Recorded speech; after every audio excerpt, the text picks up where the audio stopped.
Тувинская шапка – это такой паспорт человека. Обычно тувинская шапка будет такие бывают с такими крыльями. Но это для того, чтобы ты можешь лучше защищать. Это означает две ленты красные. Человек женатый. Узел Саембо – человек свободный.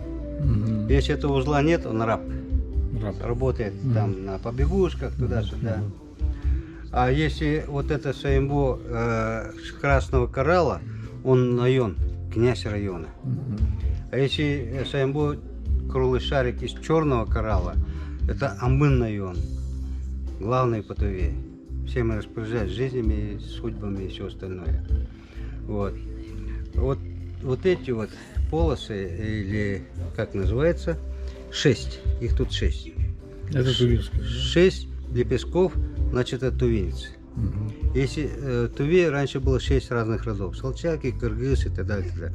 В Туве, в Монголии было 4 больших рода. Баяты там и так далее, ну их 4.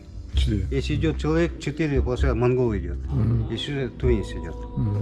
А мой дедушка 200 лет назад был он кузнецом в Берзенском хуре. Кузнец, он что, в то время кузнец не только по черному металлу, по золоту, по серебру, и все полностью работал. Поэтому у него были желтая тесьма, белая тесьма и черная тесьма.